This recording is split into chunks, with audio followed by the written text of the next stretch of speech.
पुमान् अभङ्गुरविभूतिर्नः तरङ्गयतु मङ्गलम् श्रीवेङ्कटाचलाधीशं श्रियाद्यासितवक्षसं श्रितचेतनमन्दारं श्रीनिवासमहं भजे। सभाकल्पतरुं वन्दे वेदशाखोपजीवितं शास्त्रपुष्पसमायुक्तं विद्युद्भ्रमरशोभितं। नमः सभायै सभापतिभ्यश्च। వాసుదేవస్వరూపమైన సభకు నమస్కారం. ఈనాడు శ్రీ వెంకటేశ్వర స్వామి వారి దేవస్థాన పుష్కరి కుంభాభిషేక బ్రహ్మోత్సవాలలో చిట్ట చివరి రోజైనటువంటి ఈ రోజున ప్రవచనాన్ని చేసేటటువంటి సౌభాగ్యాన్ని సాక్షాత్తు వెంకటేశ్వర స్వామి వారు సుబ్బారావు గారిని మాధ్యమంగా చేసుకుని ఆహ్వానింపజేశారు. ఎందుకంటే అన్ని కార్యక్రమాలు కూడా భగవంతుడి యొక్క అనుజ్ఞతోనే, భగవంతుడి యొక్క సంకల్పంతోనే నడుస్తాయి. అందుకే సంస్కృతంలో ఒక మాట అంటారు, తేన అనుగ్రహం వినా తృణమపి న చలతి. తేన అంటే వాణి, అనుగ్రహం వినా అనుగ్రహం లేకపోతే, తృణమపి న చలతి అంటే గడ్డి పరక కూడా కదలదట. గడ్డి పరక కదలాలన్నా కూడా భగవంతుడి యొక్క అనుగ్రహము, ఆదేశము, ఆయన సంకల్పం ఉంటేనే ఏదైనా సాధ్యమవుతుంది. అటువంటి నాకు తోచిన రీతిలో నాకు వచ్చినటువంటి, నాకు తెలిసినటువంటి విషయాన్ని నేను చెప్పాలన్నా ఒక మంచి వేదిక కావాలి. అటువంటి వేదికను సాక్షాత్తు వెంకటేశ్వర స్వామి గారు ఈనాడు ఇక్కడ కల్పించారు. ఇక భగవత్ తత్వాన్ని చెప్పాలి అంటే భగవంతుడి తత్వానంతటినీ కూడా రాశీభూతంగా పోతనామాత్యుల వారు భాగవతం అనేటటువంటి గ్రంథంలో అందిస్తూ పోతనామాత్యుడు ఒక మాట అంటాడు, భాగవతంబు తెలిసి పలుకుట చిత్రంబే శూలికైన దమ్మిచూలికైన విబుధ జనుల ఎడల విన్నంత కన్నంత తెలిసి వచ్చిన ఇంత నే ఎరుకపరుతూ అంటాడు ఆయన. అంటే అంత గొప్ప మహానుభావుడైనటువంటి ఋషితుల్యుడైనటువంటి పోతనామాత్యుడు భాగవతాన్ని ప్రారంభిస్తూ ఆయన అన్నటువంటి మాట ఏమిటి అంటే, ఈ భగవత్ తత్వాన్ని చెప్పాలి అంటే ఎవరికైనా సాధ్యమవుతుందా? ఎవరికి సాధ్యం కాదు. ఎవరెవరికి సాధ్యం కాదన్నాడు. శూలికైన దమ్మిచూలికైనా, శూలి అంటే శూలాన్ని ధరించినటువంటి వాడు పరమేశ్వరుడు. తమ్మిచూలికైనా అంటే పద్మం నుండి ఆవిర్భవించినటువంటి వాడు. పద్మం నుండి ఆవిర్భవించినటువంటి వాడు ఎవరు? పద్మనాభుడైనటువంటి పరంధాముడి యొక్క నాభి కమలం నుండి ఆవిర్భవించినటువంటి వాడు బ్రహ్మ. ఆ బ్రహ్మ కూడా సాధ్యం కాదు. కానీ విబుధ జనుల ఎడల విన్నంత కన్నంత తెలిసి వచ్చినంతనే ఎరుకపరుతూ అన్నాడు పోతనామాత్యుడు. అంత మహానుభావుడైనటువంటి ఆయనే అయ్యా ఏదో నాకు తోచింది చెప్తాను అన్నప్పుడు ఇక నా బోటివాడు నేనేదో భగవతత్వం చెబుతానండి అంటాం, అది నిజంగా అహంకారమే అవుతుంది. ఎందుకంటే ఇందాక చెప్పాను, తేన అనుగ్రహం వినా తృణమపి న చలతి అని. ఆయన ఆదేశము అనుగ్రహం లేకపోతే గడ్డి పరక కూడా కదలదు. ఇక మేము ప్రవచనం చెప్పడం అంటారా? ఆయన ఈ వేదిక మీద వచ్చి కూర్చున్న తర్వాత ఏది చెప్పమని ఆదేశిస్తే, ఎందుకంటే అంతరంగంలో ఒక రంగడు ఉంటాడు, పరమాత్మ ఉంటాడు. ఆయన ఏది చెప్పమంటే ఆయన ఆదేశానుసారం చెప్పేదే తప్ప ప్రయత్నపూర్వకంగా చెప్పాలి అంటే చెప్పలేము. కాబట్టి నాకు తోచినటువంటి రీతిలో భగవత్ తత్వాన్ని మీ ముందు ఆవిష్కరించేటువంటి ప్రయత్నం చేస్తాను. అయితే ఏ కార్యక్రమం చేసినా మేము బ్రాహ్మణం, దక్షిణ ప్రియత, మాకు దక్షిణిస్తేనే మేము సంతృప్తి పెడతాం. ఎందుకంటే దక్షిణ లేనటువంటి యజ్ఞం శూన్యం అంటారు. కాబట్టి నేను చెప్పడం ఎలా చెప్పినా మీరు మాత్రం నాకు దక్షిణ ఇవ్వాలి. ఏమిటా దక్షిణ అంటే, నేను చెప్పమన్నప్పుడల్లా భగవన్ నామాన్ని మాత్రం మీరు గట్టిగా చెప్పాలి. ఏమంటే ఇస్తారా దక్షిణ? ఒక్కసారి గట్టిగా అందరూ ఏడుకొండవాడ వెంకటరమణ గోవింద గోవింద. మరొక్కసారి ఏడుకొండలవాడ వెంకటరమణ గోవింద గోవింద. ఇంకొకసారి ఏడుకొండలవాడ వెంకటరమణ గోవింద గోవింద. ఇప్పుడు అనకపోయినా ఏదో ఒక రోజు అందరం గోవింద అనాల్సిన వాళ్ళమే, అవునా కాదా? అనాల్సినప్పుడు అనకుండా మొహమాట పడ్డామనుకోండి, మన తరఫున నలుగురు అనాల్సి వస్తుంది. అందుకని గోవింద అనడానికి ఎప్పుడూ ఆలోచించకూడదట. అయితే ఈ గోవింద నామంలో ఉన్నటువంటి మరొక విశేషం ఏమిటి అంటే, దీన్ని చెప్పేటప్పుడు సర్వత్ర నామస్మరణం గోవింద అంటారు. అంటే ఒక్కొక్క నామం ఒక్క చోటే, కొన్ని చోట్ల పరిమితమైనటువంటి స్థానాల్లోనే చెప్పాలి, అన్ని చోట్ల చెప్పకూడదు. ఉదాహరణకి అదేమిటండి అన్ని చోట్ల చెప్పొచ్చు కదా అని మీరు అడగవచ్చు. పల్లకి మోసేవాళ్ళు ఉంటారు, ఆ మోత బరువు తెలియకుండా ఉండడం కోసం, వాళ్ళ శ్రమ తెలియకుండా ఉండడం కోసం ఏదో ఒక చిత్రమైనటువంటి శబ్దం చేస్తారు. అదే పల్లకి మోసేటటువంటి వాళ్ళు ఆ శబ్దం ఈ శబ్దం ఎందుకండి, భగవన్నామం చెబుదామని కదా అని ఆ పల్లకి మోసేటటువంటి నలుగురు నారాయణ నారాయణ నారాయణ అంటూ పల్లకి మోసారనుకోండి, ఏమవుతుంది? అది పల్లకి కాదు ఏమండి, పాడే మోసేటప్పుడు నారాయణ నారాయణ అంటారు. కానీ గోవిందనామం ఏదైతే ఉన్నదో ఇది సర్వత్ర నామస్మరణం, సర్వకాల సర్వావస్థల్లో కూడా ఈ నామాన్ని చెప్పవచ్చు. అందుకే పెద్దలు ఒక మాట అంటారు, గోవిందేది సదా స్నానం, గోవిందేది సదా జపం, గోవిందేది సదా ధ్యానం, సదా గోవింద కీర్తనం అంటారు. మనకి స్నానాలు 3 రకాల స్నానాలు ఉన్నాయండి. వాటిల్లో మంత్ర స్నానము, మలాపకర్షణ స్నానం అంటే జలంతో చేసేటటువంటి స్నానము, మూడవది నామస్నానం అని చెప్పారు. మంత్రస్నానం అంటే మనం పూజాధికారులు చేసేటప్పుడు, మనకి పూజ ప్రారంభించేటప్పుడు పురోహితుడు మన తల మీద నీళ్లు చల్లుతూ అపవిత్ర పవిత్రో వా సర్వావస్థాంగతోపి వా యస్పరేత్ పుండరీకాక్షం సభాఖ్యాభ్యంతర శుచి అని చెప్పి నీళ్లు చల్లుతాడు. దాన్ని మంత్రస్నానం అంటారు.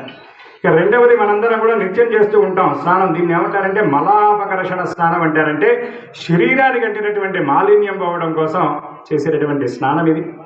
అయితే మాలిన్యం ఎప్పుడు కూడా కేవలం శరీరానికి మాత్రమే కాదు, మనస్సుకు కూడా మాలిన్యం ఉంటుంది. కాబట్టి మనస్సుకు పెట్టినటువంటి మాలిన్యం పోవాలి అంటే నామస్నానం నిరంతరం చేయాలి. ఏమిటా నామస్నానం అంటే ఒక్కసారి గోవిందా అని వెలిగెత్తి చెబితే చాలు మనస్సంతా కూడా పవిత్రమవుతుంది. అంతేకాకుండా కేవలం మనస్సు మాత్రమే కాదు, మనస్సు, వాక్కు, కర్మ అంటే కాయం, శరీరం 3 కూడా పవిత్రమవుతాయి. ఒక్కసారి అందరూ సర్వత్ర నామస్మరణం గోవింద గోవింద. ఇక వెంకటేశ్వర స్వామి తత్వ వైభవాన్ని చెప్పాలి అన్నప్పుడు మనం చెప్పుకుంటున్నటువంటి ఈ గోవింద అనే నామం గురించి చాలా ప్రత్యేకంగా చెప్పుకోవాలి.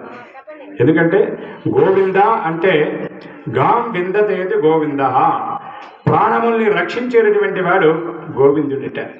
ఈ ప్రాణముల్ని రక్షించేటటువంటి వాడు ఎక్కడుంటాడండి? అందరిలో కూడా ఉంటాడు. అందుకే వేదం చెప్తుంది, అంతర్బహిష్యత సర్వం వ్యాప్య నారాయణ స్థిత.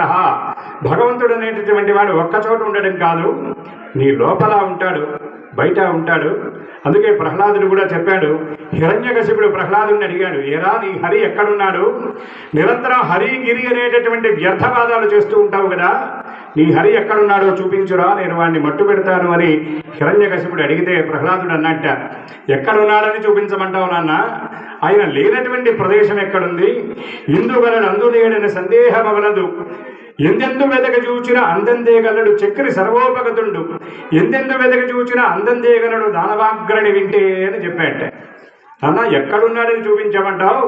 ఆయన లేనటువంటి ప్రదేశం ఎక్కడా లేదు కదా, ఎక్కడ కావాలన్నా నీకు చూపిస్తానన్నట్ట. అప్పుడు హిరణ్యకశిపుడు అన్నట్ట, ఎదురుగా ఒక స్తంభం కనబడిందిట. ఆ హిరణ్యకశిపుడు ప్రహ్లాదుడు ఉన్నటువంటి ఆ సభా ప్రాంగణంలో ఉన్నటువంటి స్తంభాలు, గోడలు అన్నీ కూడా ప్రహ్లాదుడికి నమస్కారం చేస్తున్నాయట. ఆయన ప్రహ్లాద, నా వైపు చూపించరా, నా వైపు చూపించరా, నాలో భగవంతుడు ఉన్నాడని చూపించరా అని. ఎందుకంటే ప్రహ్లాదుడు కనుక అలా చూపించినట్లయితే ఆ ప్రహ్లాదుడు చూపించిన చోట భగవంతుడు జక్తమవ్వాలి కనుక ఆ గోడ నుండో ఆ స్తంభం నుండో భగవంతుడు వచ్చాడనేటటువంటి కీర్తి మాకు లభిస్తుందయ్యా అని ఆ సభలో ఉన్నటువంటి స్తంభాలన్నీ కూడా నమస్కారం చేస్తూ ఉన్నటువంటి సమయంలో హిరణ్యకశిపుడు దూరంగా ఉన్నటువంటి ఒక స్తంభాన్ని చూపించి, ఈ స్తంభంలోని హరి ఉన్నాడా అని అడిగేట. అదేమిటన్నా, ఇందాకే చెప్పాను ఎక్కడైనా ఉన్నాడు, ఆయన లేనటువంటి చోటే లేదని చెప్తున్నాడు కదా, మళ్ళీ నువ్వు స్తంభం అంటావు ఏమిటి అంటే, అప్పుడు ఈ స్తంభంలో ఉన్నాడు కదా అంటే, ఉన్నాడు నాన్న అన్నాడు. భగవంతుడి యొక్క తత్వం ఏమిటండి అంటే సత్యం విధాతం నిజభృత్య భాషితం. ఆయన భక్తులు ఎవరైతే ఉన్నారో వాళ్ళు ఏది చెబితే దాన్ని ఆయన సత్యం చేస్తాడట. అందుకని ప్రహ్లాదుడిని ఉద్ధరించడం కోసం, హిరణ్యకశిపుణ్ణి సంహరించడం కోసం, ధర్మోద్ధరణ కోసం ఆయన స్తంభం నుండి నరహరి రూపంగా సగం మానవ రూపం, సగం సింహ రూపంలో వచ్చి నృసింహుడిగా ఆయన ప్రహ్లాదుడిని ఉద్ధరించాడు. అంటే భగవంతుడు అన్ని చోట్ల ఉన్నాడనేటటువంటి తత్వం మనం దీని ద్వారా తెలుసుకోవచ్చు. అన్నిటికంటే ముఖ్యంగా ఎక్కడున్నాడు భగవంతుడు అంటే, దేహో దేవాలయ ప్రోక్తో జీవో దేవ సనాతన త్యజేత్ అజ్ఞాన నిర్మాల్యం సోహం భావేన పూజయేత్ అని చెప్పారు. భగవంతుడు ఎక్కడున్నాడయ్యా అంటే ఎక్కడెక్కడో ఉండడం కాదయ్యా, గుళ్ళల్లో ఉండడం కాదు, గుహల్లో ఉండడం కాదు, కొండల్లో ఉండడం కాదు, నీ గుండెల్లో కొలువై ఉన్నాడు భగవంతుడు. నీవు చూడగలిగేటటువంటి దృష్టితో, ఆ లో దృష్టితో చూడటం ఏదైతే ఉన్నదో దానితో కనుక నీవు చూసినట్లయితే, అజ్ఞానం అనేటటువంటి అనేటటువంటి నిర్మాల్యాన్ని గనక నీవు తొలగించి చూసినట్లయితే నీలోనే భగవంతుడు కనబడతాడయా అని చెప్పారు. అందుకే ఒక మహానుభావుడు ఒక సినీ కవి అంటాడు, అడుగడుగున గుడి ఉంది అందరిలో గుడి ఉంది. అంటే చూసేటటువంటి తత్వం నీకుంటే, ఆ దృష్టి నీకుంటే భగవంతుడు లేనటువంటి చోటంటూ ఈ ప్రపంచంలో నీకెక్కడా కనబడదు. అటువంటి మన అంతరంగంలో కొలువైనటువంటి రంగడు మనల్ని అనుగ్రహిస్తూ నిరంతరం జీవక్రియ అనేది కొనసాగుతుంది అంటే అది భగవంతుడు మనలో ఉండబట్టే. వేదం ఇంకొక మాట చెప్తుంది, భగవంతుడు మన శరీరంలో ఎలా ఉన్నాడు అంటే నీవార శోకవర్తన్వే పీతాభాస్పత్యనోపమా. మన శరీరంలో మన హృదయ స్థానంలో నీవారము అనేటటువంటి ధాన్యం ఉంటుందండి. మనం రోజు చూసినటువంటి వడ్ల గింజలో గోధుమ గింజలాగా ఉంటాయి నీవారములని. దాని చివరి భాగంలో మనం వడ్ల గింజలు చూసినట్లయితే చివరి భాగంలో కొద్దిగా తెల్లగా ఉంటుంది. అది ఎంతైతే ఉంటుందో అంత ఆ లోపల హృదయ స్థానంలో ప్రాణం అనేటటువంటి పేరుతో భగవంతుడు మన లోపల వెలుగుతూ ఉంటాడట. ఆయన ఉండబట్టే మా అందరం ఇన్ని పనులు చేయగలుగుతున్నాం, చక్కగా చూడగలుగుతున్నాం, మాట్లాడగలుగుతున్నాం, వినగలుగుతున్నాం, అనేకమైనటువంటి పనులు చేస్తూ ఉన్నాం. ఇంకా కొంతమంది చేస్తూ ఉంటారు, ఎప్పుడూ ఏడుస్తూనే ఉంటారు. దీని దుంపదగా ఈ ఏడవటం అనేది ఎక్కడి నుండి మొదలవుతుందంటే పుట్టగానే మొట్టమొదటి చేసేటటువంటి పని ఏమిటంటే ఎవరైనా సరే వాడు ఏడుస్తూ పుడతాడు. పుట్టినటువంటి వాడు ఏడవలేదనుకోండి చుట్టూ ఉన్నటువంటి బంధువులందరూ ఏడుస్తారు. వాడు ఏడిచాడనుకోండి బంధువులందరూ సంతోషిస్తారు, అమ్మ వీడు బతికే ఉన్నాడు రా అని. ఒకవేళ వాడు ఏడవలేదనుకోండి అక్కడ ఉన్నటువంటి మంత్రశానం పూర్వపు రోజుల్లో ఉండేవాళ్ళు లేండి, ఇప్పుడు వాళ్ళకి ఆ పేర్లు లేవు, ఆ మంత్రశానలే లేరు. అక్కడ ఉన్నటువంటి డాక్టరు నర్సు వాడిని బొగ్గగిల్లో తొడగిల్లో ఇంకేదో వాడిని గిల్లి ఏడిపించేవాడిని. వాడు ఏడవంగానే వీడు నవ్వేవాడిని.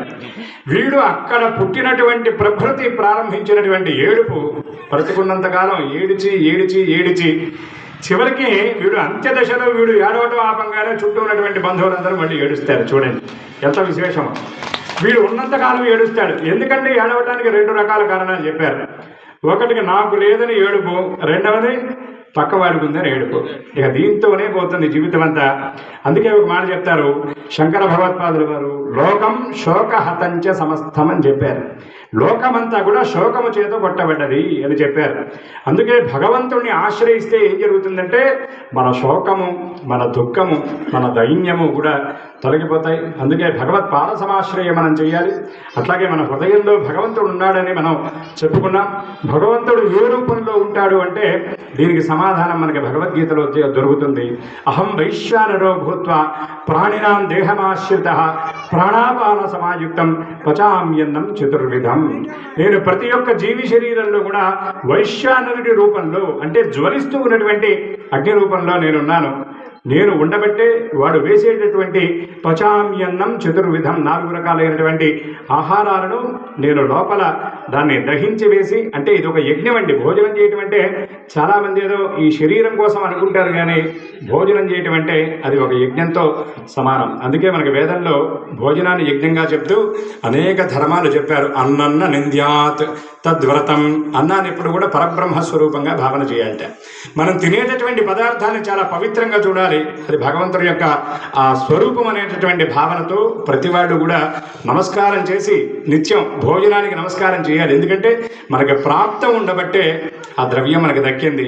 అన్నం లేకపోతే శరీరం లేదు. ఎందుకంటే వేదం చెప్తుంది ఆకాశాద్ వాయు వాయోరగ్ని అగ్నేరాప అభ్య పృథివీ పృథివ్యావోషధయ. అన్నం అనేది ఎలా పుట్టిందో చెప్పింది. అన్నం ఎలా పుట్టిందో చెప్తూ అసలు అన్నం నుండి ఏమి పుడుతుంది అంటే అన్నాత్ పురుష. ఈ శరీరం నిలబడుతుంది అంటే దానికి కారణం అన్నమేంట. అందుకే అన్నం మనకి దొరికింది అంటే భగవంతుడు మనల్ని ఆ పూట అనుగ్రహించాడు అని అర్థం. అందుకే హిందీలో ఒక సామెత కూడా ఉంది, ఖానే ఖానే పర్ దానే దానే పర్ ఖానే కే వాలా నామ్ లిఖో జాతా హై అని. అంటే తినేటటువంటి ప్రతి గింజ మీద కూడా తినేటటువంటి వాడి పేరు రాసి ఉంటుందిట. నీ పేరు రాసి ఉన్నటువంటి గింజ మాత్రమే నీ చేతికి వస్తుంది. పేరు స్పష్టంగా రాస్తేనే అది లోపలికి వెళుతుంది. తినేటటువంటి అన్నము పుణ్యోపేతమైంది, పవిత్రమైంది అయితేనే అది నీ శరీరానికి వంటపడుతుంది. నీవు ఎటువంటి ఆహారాన్ని తింటే నీకు అటువంటి లక్షణాలు వస్తాయి. అయితే చాలామంది దీన్ని అంగీకరించకపోవచ్చు. ఏమండి మనం తినేటటువంటి ఆహారానికి ఇంత బలం ఉంటుందా అని మీరు అనుకోవచ్చు. మనకి ఇటువంటి వాటికి సమాధానం దొరకాలి అంటే భారతంలో ఒక చక్కటి కథ చెప్తారు. ఏమిటా కథ అంటే భీష్ముల వారు అర్జునుడు కొట్టినటువంటి బాణాలకు నేల రాలి దక్షిణాయనంలో నేలరాలినటువంటి భీష్ముడు ఉత్తరాయణం కోసం ఎదురు చూస్తూ అర్జునుడు ఏర్పాటు చేసినటువంటి అంపశయ్య మీద ఆయన పడుకొని ఉన్నట్ట. పడుకున్నటువంటి సమయంలో కొద్ది రోజుల్లో ఆయన దేహత్యాగం చేస్తాడు కాబట్టి భీష్మాచార్యుల వారిని అనేక మంది వెళ్ళి దర్శనం చేసుకొని వస్తున్నారు. అటువంటి సమయంలో ఒకనాడు ధర్మరాజు మిగిలినటువంటి నలుగురు అన్నదమ్ములతో కలిసి తన తల్లి అయినటువంటి కుంతీదేవి, అట్లాగే తన భార్య అయినటువంటి ద్రౌపదీదేవి, వీళ్ళందరితో పాటు ప్రధానమైనటువంటి సారథి ఉన్నాడు శ్రీకృష్ణ పరమాత్మ, వాళ్ళందరూ కలిసి భీష్ముల వారి దర్శనానికి వెళ్ళారట. భీష్ముల వారు అంపశయ్య మీద ఉన్నారు, అంటే బాణాలతో ఏర్పాటు చేసినటువంటి శయ్య మీద ఆయన ఉన్నాడు. ఉన్నటువంటి సమయంలో ధర్మరాజు వెళ్ళి అనేకమైనటువంటి ధర్మాలు ఆయన అడిగాడు, అనేకమైనటువంటి ప్రశ్నలు అడిగాడు. భీష్ముడు అన్నింటినీ కూడా నివృత్తి చేయడం మొదలుపెట్టాడు. మిగిలినటువంటి పాండవులు కూడా అనేక విషయాలు అడిగారు. భీష్ముడు అన్ని ప్రశ్నలకు చక్కగా సమాధానం చెప్పాడు. కానీ ఈ సంభాషణ జరుగుతూ ఉన్నటువంటి సమయంలో ఒక్కసారిగా ద్రౌపదీదేవి పక్కున నవ్వింది. నవ్వితే భీష్ముడు ఒక్కసారి ఉలిక్కిపడి, ఏమమ్మా మనవరాలా, ఎందుకు నవ్వుతున్నావు? నీవు నవ్వకపోయినా నవ్యావని చెప్పనని భావన చేస్తేనే మా అందరి ప్రాణం మీదకి వచ్చింది. మేము ఇంతమంది నేలరాలేటటువంటి స్థితికి వచ్చాం, ఇంత ప్రచ్ఛన్నమైనటువంటి కురుక్షేత్ర యుద్ధం వచ్చింది. ఇప్పుడు నీవు నవ్వుతున్నావంటే ఏదో బలమైనటువంటి కారణం ఉంటుంది కదా తల్లి, చెప్పమని భీష్ముల వారు అడిగట్టే. అడిగినప్పుడు ద్రౌపదీదేవి చెప్పిందిట, ఏం లేదు తాత, నీవు ఇవాళ ఇన్ని ధర్మాలు చెప్తున్నావు, ఈ లోకంలో ఉన్నటువంటి ధర్మజ్ఞుడైనటువంటి జ్యేష్ఠుడు శ్రేష్ఠుడైనటువంటి ధర్మరాజే తనకు తెలియనటువంటి ఎన్నో ధర్మాలు నిన్ను అడిగి తెలుసుకుంటున్నాడు, అంటే నీవంత గొప్పవాడివి. కానీ నిండు సభలో ఆనాడు నన్ను అవమానిస్తూ నా శరీరం మీద ఉన్నటువంటి వస్త్రాలన్నీ చీరలన్నీ ఒరిచివేస్తూ ఉన్నటువంటి సమయంలో నీవు వాళ్ళని కనీసం ఆపలేకపోయావు.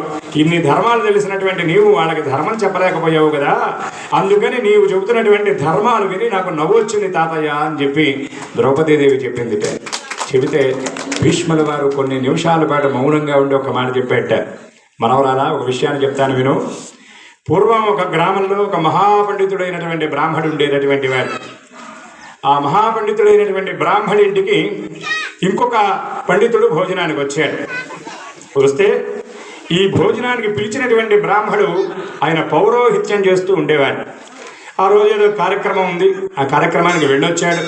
ఆ కార్యక్రమంలో వచ్చినటువంటి బియ్యం, పప్పు, ఉప్పు, కూరగాయలు వాటితో ఆ వచ్చినటువంటి బ్రాహ్మడికి భోజనం పెట్టాడు. ఈ బ్రాహ్మడి భోజనం సగానికి పైగా పూర్తయింది. చివరికి పూర్తయినటువంటి సమయంలో ఆయన కన్ను దేని మీద పడ్డదంటే ఆయనకి మంచినీళ్ళు పెట్టినటువంటి వెండి చెంబు మీద పడ్డది. సరే, మొత్తం మీద ఏదో భోజనం పూర్తి చేశాడు, వెళ్ళాడు, చేయగడుక్కున్నాడు. చేయగడుక్కున్న తర్వాత వెండి చెంబు మళ్ళీ అక్కడ పెట్టాలి కదండి, లేదు, ఆయన ఉత్తరీయం చాటున పెట్టుకున్నాడట. ఈ పిలిచినటువంటి గృహస్థైనటువంటి బ్రాహ్మడు చూచాడు, వచ్చినటువంటి వాడు మహాపండితుడు, అతను తప్పు పట్టలేడు, అలా అని వెండి చెంబు పోతుంది. కొన్నిసార్లు చాలా విచిత్రంగా ఉంటాయి పరిస్థితులు. ఆయన్ని అడగలేక అడిగాట. ఏమని అడిగాడంటే, ఓ మహానుభావ, వెండి చెంబు ఏమిటో మీరు ఆ ఉత్తరీయం చాటున పెట్టుకున్నారు, ఇక్కడ పెట్టడం మీరు మర్చిపోయినట్టున్నారు అని అడిగేట. అడిగితే ఆయన అన్నట్ట, నేను కూడా అదే ఆలోచిస్తున్నానురా, నీవు పెట్టినటువంటి భోజనం సగం తినడం పూర్తయ్యేటటువంటి సమయానికి నాకు నా ఎదురుగా ఉన్నటువంటి వెండి చెంబుని దొంగతనం చేయాలనేటటువంటి భావన కలిగింది. నేను నిరంతరం అనుష్ఠానం చేసినటువంటి వాడిని, ధర్మవేత్తని, వేదం చదువుకున్నటువంటి వాడిని, 10 మందికి అనేకమైనటువంటి ధర్మ సూక్ష్మాలు వివరించేటటువంటి వాడిని. నాకు ఈ శౌర్య బుద్ధి అంటే ఈ దొంగ బుద్ధి ఎందుకు కలిగిందో నాకు అర్థం కావట్లేదురా. నీవు ఈ పూట నాకు భోజనం వండి పెట్టావు కదా, ఈ బియ్యం, ఈ పప్పు, ఈ కూరగాయలు ఎక్కడి నుండి తెచ్చావు అని అడిగట. అడిగితే ఆయన అన్నట్ట, అయ్యా మా ఊళ్ళో ఫలానా ఎవరో వెంకట్రావు గారు ఉన్నారండి, ఆయన ఇంటిలో ఇవాళ వాళ్ళ అమ్మగారి తద్దినం పెట్టించి ఆయన ఇచ్చినటువంటి ద్రవ్యం మీకు భోజనం పెట్టానండి అన్నట్ట. ఆయన ఏం చేస్తుంటాడు ఆ మహానుభావుడు అన్నట్ట. వారు పగలేం చేయరండి, రాత్రిపూట మాత్రం ఇళ్ళ కన్నాలు వేస్తుంటారు, దొంగతనం చేస్తుంటారు. అయితే నేను పురోహితుడిని, నన్ను ఎవరు పిలిచినా కార్యక్రమాలకు వెళ్ళాలి. ఎందుకంటే రైల్లో ఎక్కినటువంటి వాడి దగ్గరికి వాడు పోలీస్ అయినా దొంగ అయినా టికెట్ కలెక్టర్ వెళ్ళి టికెట్ ఉందా లేదా చూస్తాడు. వాడు దొంగ పోలీసు ఆయనకు అనవసరం, అవునా కదా? అట్టనే పురోహితుడిని కూడా ఎవరు పిలిచినా ఆయన వెళ్ళి కార్యక్రమాలు చేయించాలి.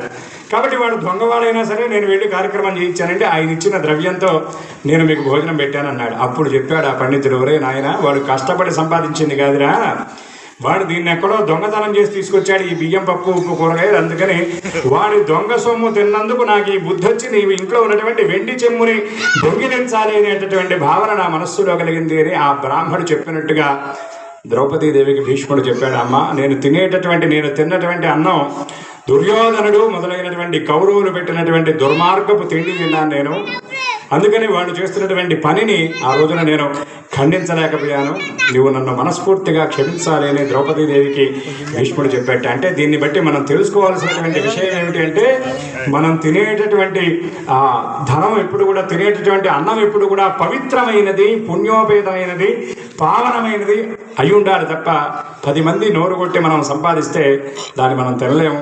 అందుకే మన సంపదను ఏమంటారు, ధనాన్ని ఏమంటారంటే లక్ష్మి అని పిలుస్తారు.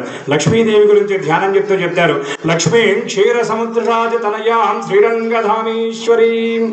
అమ్మవారు ఎక్కడ పుట్టింది అంటే పాల సముద్రంలో పుట్టింది. పాల సముద్రంలో పుడితేనే అది లక్ష్మి అవుతుంది, పాపాల సముద్రంలో పుడితే అది లక్ష్మి కాదు. అందుకే ఇంత మహత్తరమైనటువంటి ఇంత దేవాలయం కట్టి ఇంత వైభవపేతంగా ఇంత కార్యక్రమం చేస్తూ మకుటాయమానమైనటువంటి కీర్తి కలిగినటువంటి కళాకారుల్ని, సుప్రసిద్ధుల్ని ఇక్కడికి తీసుకొచ్చి కార్యక్రమం చేయగలిగారు అంటే సుబ్బారావు గారి సంకల్పం, వజ్ర సంకల్పం, శుద్ధ సంకల్పం, సత్వ సంకల్పం, ఆయన ద్రవ్యాన్ని, ఆయన మనస్సుని, ఆ వ్యక్తిని, ఆ దంపతుల్ని వెంకటేశ్వర స్వామి ఎంచుకున్నాడు కాబట్టి ఆయన ఈ కార్యక్రమాన్ని చేయగలిగాడు తప్ప అందరూ ఇటువంటి కార్యక్రమాలు చేయలేరు. ఎందుకంటే దీనికి కూడా భారతంలో ఒక చక్కటి కథ చెప్తారు. కర్ణుడు అద్భుతమైనటువంటి దానాలు చేస్తూ ఉన్నట్ట. అద్భుతమైనటువంటి దానాలు చేస్తూ ఉంటే కర్ణుడి కీర్తి 4 వైపులా కూడా నలుచెరుగులా వ్యాప్తి చెందింది. కొద్దిగా పాపం దుర్యోధనుడు కనిపించింది. నేను రాజ్యం ఇస్తే నా రాజ్యాన్ని పరిపాలిస్తున్నాడు కర్ణుడు, ఆయన దానాలు చేస్తున్నాడు, ఆయనకి బ్రహ్మాండమైనటువంటి పేరు వచ్చింది, మరి నన్నేమో ఎక్కడా ఎవరు అనుకునేవాళ్ళు లేరు, నేను కూడా దానాలు చేస్తాను ఈ పూట నుండి అని ఆయన బ్రహ్మాండమైనటువంటి తాటికాయంత అక్షరాలతో బయట బోర్డు పెట్టాట. ఎవరు ఏదడిగినా నేను లేదనకుండా ఇస్తానన్నాడు. సరే బాబా, ఆయన చక్రవర్తి రాజు, ఆయన దగ్గరికి వెళ్ళేవాడు. ఏదో కొంతమంది వెళ్ళారు, ఏదో కొంత దానాలు చేశాడు.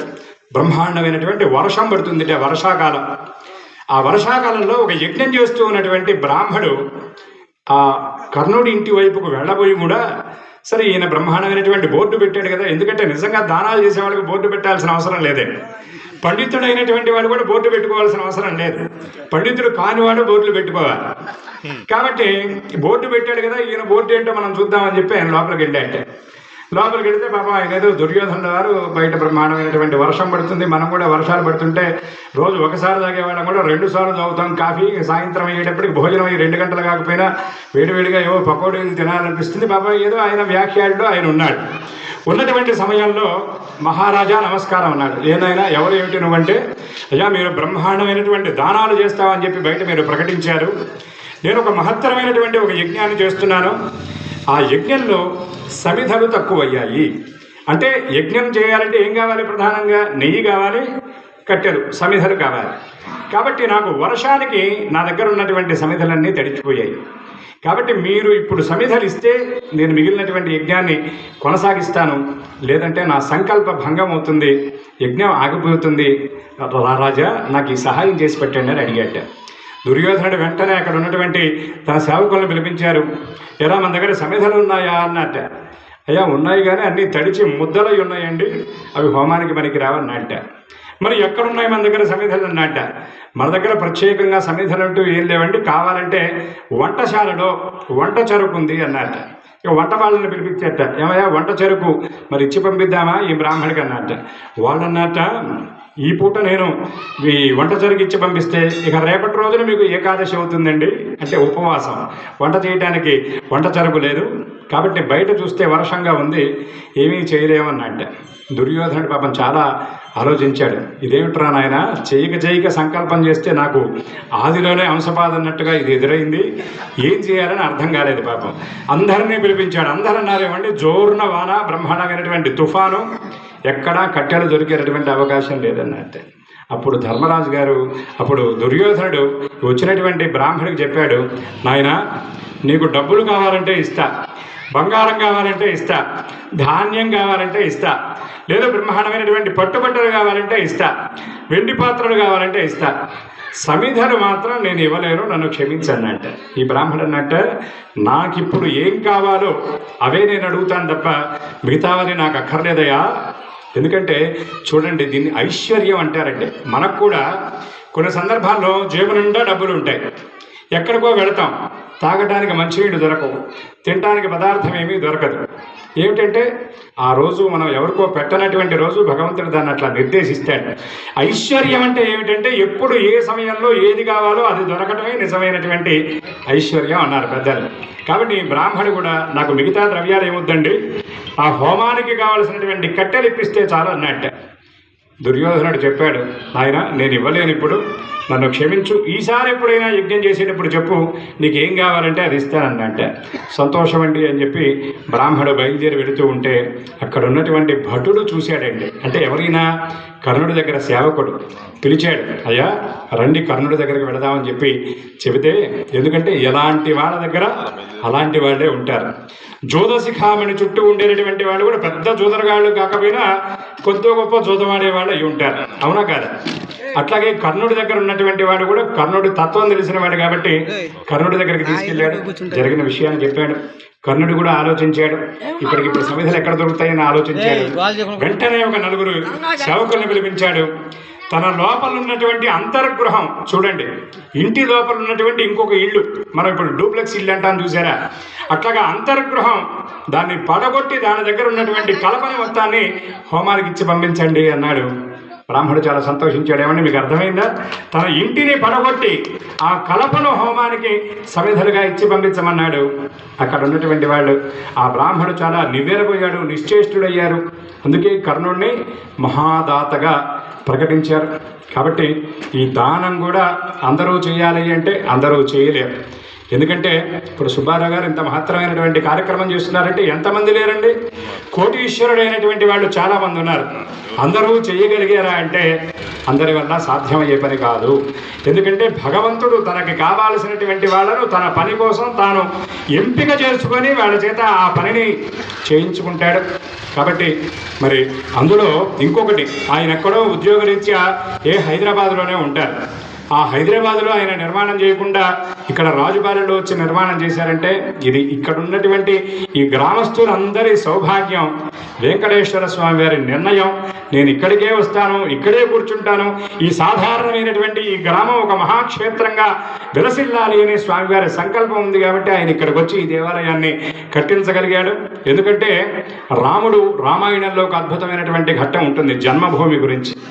ఏమిటా ఘట్టం అంటే, రావణ సంహారం జరిగిన తర్వాత లక్ష్మణుడు, రాముడు, హనుమంతుడు, సుగ్రీవుడు, అంగదుడు మొదలైనటువంటి ప్రముఖులంతా కూడా లంకానగర సౌందర్యాన్ని చూడటానికి వాళ్ళందరూ లంకానగరంలోకి వెళ్ళారట. రావణాసురుడు చనిపోయిన తర్వాత వెళ్ళిన తర్వాత లంకానగరం మహాసుందరంగా ఉందిట.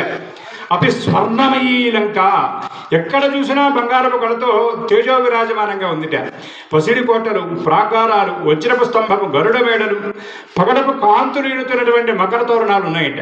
ఆ లంకానగర సౌందర్యాన్ని చూసి రామానుజుడైనటువంటి లక్ష్మణస్వామి ముగ్ధుడయ్యాట. ముగ్ధుడయ్యి రాముడి దగ్గరికి వెళ్ళి చెప్పాట, అన్నగారు మనం ఈ లంకానగరాన్ని మనమే జయించాం, విభీషణుడికి ఇద్దామని మీరు మాట అన్నారు. సరే విభీషణుడికి ఇంకేదైనా రాజ్యం ఇద్దాం, ఇంత సుందరమైన సౌభాగ్యవంతమైనటువంటి లక్ష్మీప్రదంగా లక్ష్మీకడతో ఇంత ఐశ్వర్యపూరితంగా ఉన్నటువంటి ఈ లంకని మనిద్దరం ఏలుకుందాం. మన అయోధ్య నగరాన్ని అక్కడ భరతుడు ఉన్నాడు కదా, ఆయన చూసుకుంటాడంటే రాముడు ఏమాత్రం ఆలోచించకుండా వెంటనే చెప్పాడు, అపి స్వర్ణమయీ లంక నేమే రోచతే లక్ష్మణ జననీ జన్మభూమిశ్చ స్వర్గాదపి గరీయసి. ఓ లక్ష్మణ, ఇక్కడ బంగారం ఉండొచ్చు, వెండి ఉండొచ్చు, ఐశ్వర్యం ఉండొచ్చు, వజ్రాలు ఉండొచ్చు, వైఢూర్యాలు ఉండొచ్చు, కానీ మనం పుట్టి పెరిగి మన బాల్యంతో మనం అడుగులు వేసి మనం ఆడినటువంటి, మనం తిరిగినటువంటి, మన స్నేహితులతో ముచ్చట్లు చెప్పుకున్నటువంటి మన జన్మభూమితో ఇది సమానం కాదయ్యా.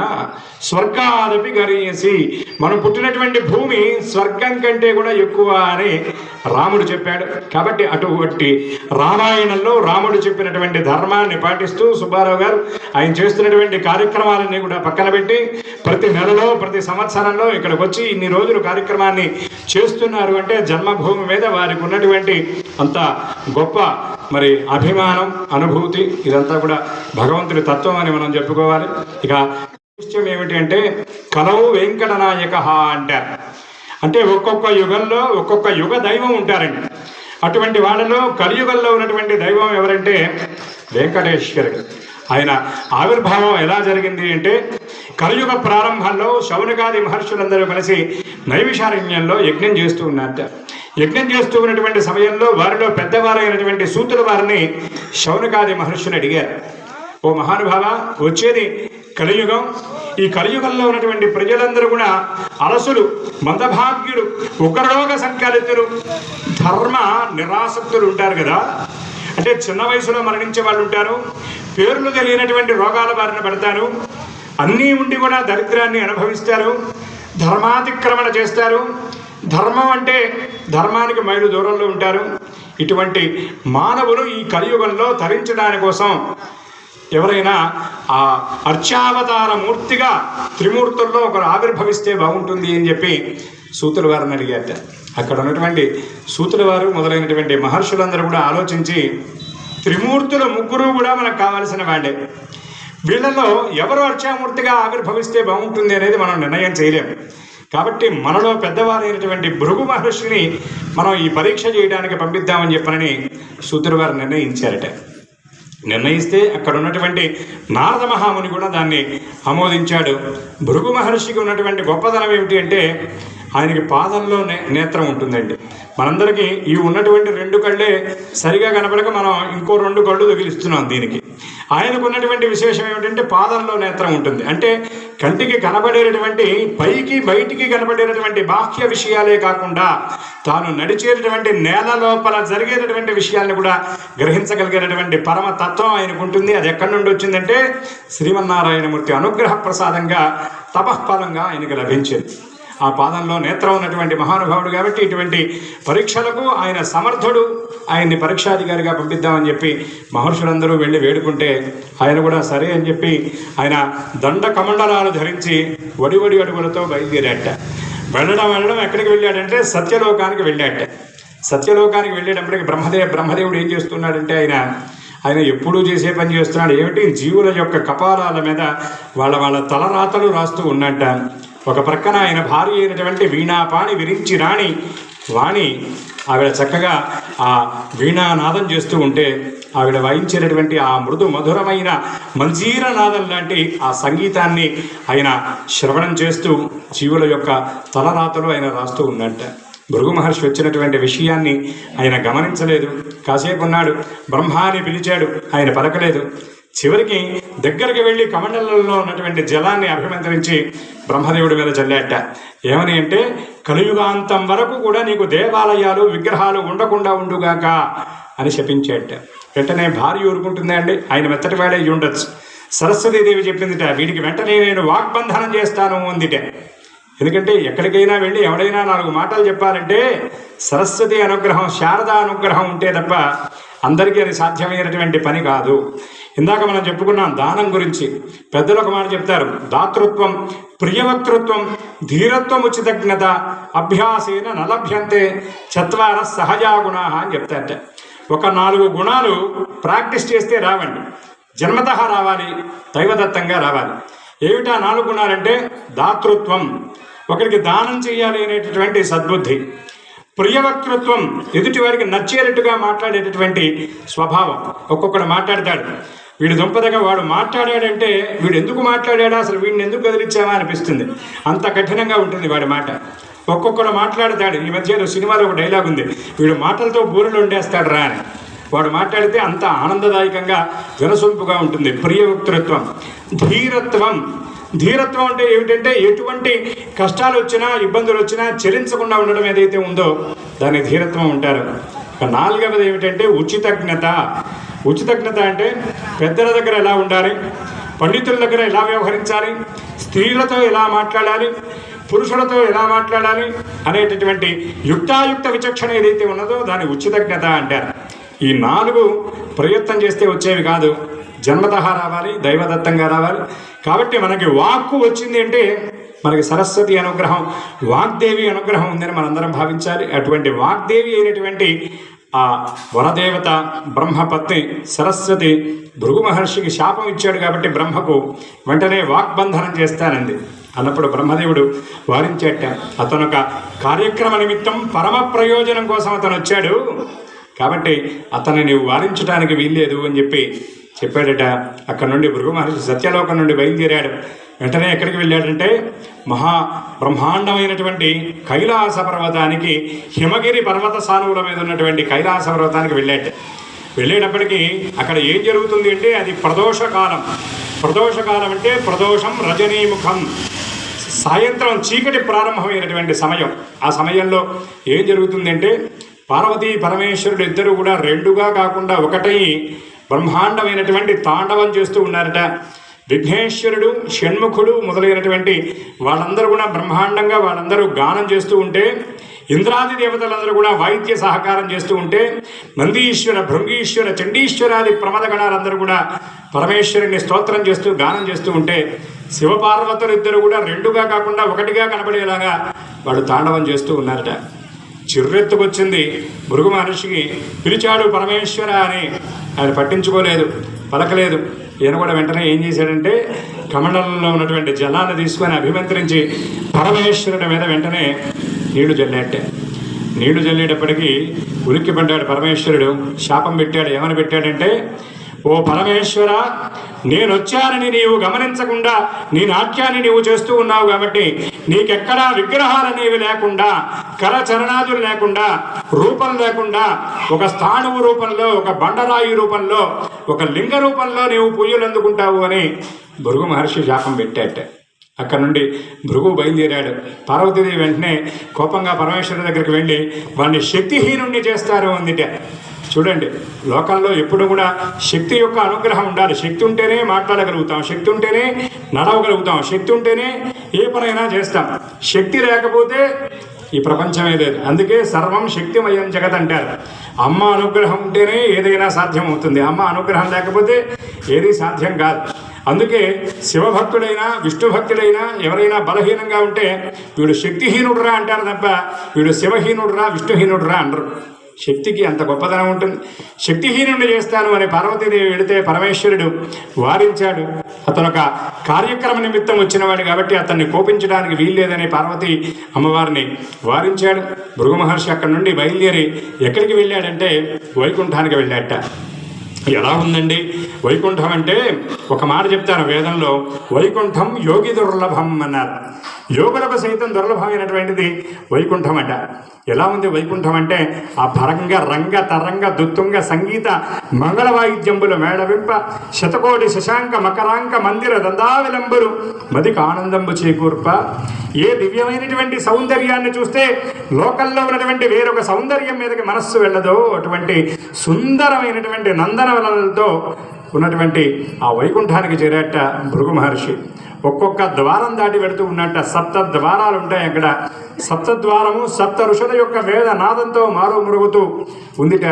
అనేక మంది యోగులు మహర్షులు జగన్నాథ పాహిమాం, జగన్నాథ రక్షమాం అంటూ ఆ పరమాత్మ కోసం వేడుకోలు చేస్తూ ఉంటే వడివడి అడుగులు వేస్తూ 7 ద్వారాలు దాటి లోపలికి వెళ్ళాడు భృగు మహర్షి. అక్కడ ఆది మధ్యాంతరహితుడైనటువంటి అప్రమేయుడు, అచ్యుతుడు, అనేకాత్మకుడు అయినటువంటి ఆది నారాయణుడు శేషశాయి ఆయన పవళించి ఉన్నట్ట, యోగ నిద్రలో ఉన్నట్ట. భృగు మహర్షి వచ్చినటువంటి విషయాన్ని గమనించలేదు. మరొక పక్క ఆయన పాదసేవ చేస్తూ ఉంది. హరిసేవ నిపుణమతి, హరిగతి, హరిసతి అయినటువంటి మహాలక్ష్మీదేవి. ఏ తల్లి కలగంటి చూపు కోసం మనందరం ప్రయత్నం చేస్తామో, ఏ తల్లి కటాక్షం ఉంటే సామాన్యుడైనటువంటి వాడు సైతం మేడల్లో మిద్దెల్లో ఉంటాడో అటువంటి జగదమ్మ జగన్మాత ఐశ్వర్యాధిష్టాత్రి శక్తి అయినటువంటి లక్ష్మీదేవి శ్రీమన్నారాయణ మూర్తికి పాదసేవ చేస్తూ ఉంది. లక్ష్మి కానీ విష్ణుమూర్తి కానీ భృగు మహర్షి వచ్చినటువంటి విషయాన్ని గమనించలేదు అనేటటువంటి ఉద్దేశ్యంతో ఆగ్రహోదగ్రుడైనటువంటి భృగు మహర్షి శ్రీమన్నారాయణ మూర్తి యొక్క ఆ హృదయ స్థానంలోకి తన కుడికాలతో ఎగిరి తన్నట్ట. ఒక్కసారి అక్కడ ఉన్నటువంటి ఉన్న సేవకులందరూ, ఆ విష్ణు భక్తులందరూ, ఆ వైకుంఠ దాసదాసీజనం అంతా ఉలిక్కిపడ్డారట. మహాలక్ష్మీదేవి కూడా ఒకసారిగా జరిగినటువంటి పరిణామానికి ఆవిడ కూడా ఉలిక్కిపడ్డదట. కానీ శ్రీమన్నారాయణమూర్తి సదా నిరంతరం ఉండేటటువంటి చిరు మందహాసంతో ఆయన పైకి లేచి ఆయన మెడలో ఉండేటువంటి ఆ తులసిమాల అవన్నీ ఆయన సవరణ చేసుకుంటూ భృగు మహర్షి దగ్గరకు వచ్చి, ఓ మహానుభావ, నీ వచ్చావని నేను గమనించలేదయ్యా, యోగనిద్రలో ఉన్నాను, నన్ను క్షమించు. పాపం నీవు నీ కాలితో నా హృదయ స్థానంలో నీవు తన్నావు. కాలు ఎత్తినప్పుడు ఏమన్నా పాపం నీకు కొద్దిగా ఏమైనా నొప్పిగా అనిపించిందేమో. అందులో నా హృదయ స్థానం చాలా కఠినంగా ఉంటుంది. నా హృదయంలో ఎప్పుడూ నిత్యానుపాయిని అయినటువంటి నా లక్ష్మీదేవి నివసించి ఉంటుంది. ఆమె ఎక్కడ ఉంటే అక్కడ వజ్ర కవచం ఉంటుంది. కాబట్టి నా వజ్ర కవచంతో ఉన్నటువంటి నా శరీరం మీద నీ పాదం తగిలితే ఏమైనా నీ కాలికి నొప్పి పుట్టిందేమో. ఎందుకంటే వక్షస్థలే కౌస్తుభం అంటారు స్వామిని కీర్తిస్తూ. కౌస్తుభం అని ఉంటుంది కదా, ఆ మణి ఏమన్నా ఒకవేళ నీ కాలికి గుచ్చుకుందేమో. ఏది నేను నీ పాద సేవ చేస్తానని భృగు మహర్షి దగ్గరికి వెళ్ళి ఆయన పాదాన్ని పట్టుకొని చక్కగా మెత్తగా ఒత్తినట్టుగా ఒత్తి ఏం చేశాడంటే ఆ పాదంలో ఉన్నటువంటి నేత్రాన్ని మొత్తాన్ని కూడా నలిపివేసేట. ఆయన ఇచ్చినటువంటి కంటిని ఆయనే తీసేశాడు శ్రీమన్నారాయణమూర్తి. అందుకే మనందరం ఎప్పుడూ గ్రహించాలి, మనకంటూ ఏదైనా ఒక అద్భుతమైనటువంటి శక్తి కానీ సంపద కానీ వచ్చిందంటే అది భగవంతుడు అనుగ్రహంతో ఇచ్చింది. మన జన్మాంతర సంస్కార విశేష బలం వల్ల మనకు ఆయన ఇచ్చాడు తప్ప మనం సంపాదించుకున్నాం ఇదంతా మన గొప్పదనం అని మనం అనుకుంటే అది చాలా పొరపాటు. ఎప్పుడు నాది అనుకుంటానికి వీల్లేదు. మనకి ఏదున్నా అది ఈశ్వరుడు ఇచ్చాడనేటటువంటి భావనతోనే ఉండాలి. ఎందుకంటే శంకర భగవత్పాదుల వారిని ఒక శిష్యుడు అడిగంట, స్వామి ఈ లోకమంతా కూడా సుఖము దుఃఖము అంటూ ఉంటారు కదా, ఏది సుఖము ఏది దుఃఖం అని అడిగట. శంకర భగవత్పాదుల వారు వెంటనే సమాధానం చెప్పారు, ఏం లేదురా నాయన, ఇదంతా నాది అనుకోవటం దుఃఖం, ఇదేది నాది కాదు అనుకుంటే అది సుఖం. నిజంగా మనం అట్లా అనుకోగలమండి? అనుకోలేవు. ఎందుకంటే అంతా నాది నాది నాది అంటూ ఉంటాం. మీకు ఇక్కడ రోజు చక్కగా నాటకాలు వేస్తూ ఉన్నారు. దాంట్లో హరిశ్చంద్ర నాటకం కూడా వేసి ఉంటారు.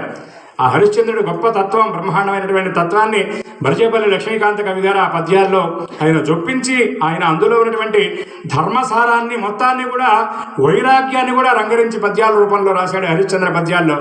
ఆయన అంటాడు, ఇవేవి మనవి కాదురా, ఈ సంపదలు, ఈ భార్య, ఈ పుత్రులు, ఈ కుటుంబం ఇవన్నీ ఏవి శాశ్వతం కాదు. ఎందుకంటే సుభాషితంలో చెప్తారు, అర్ధాగృహే నివర్తంతే శ్మశానే మిత్రబాంధవాహ.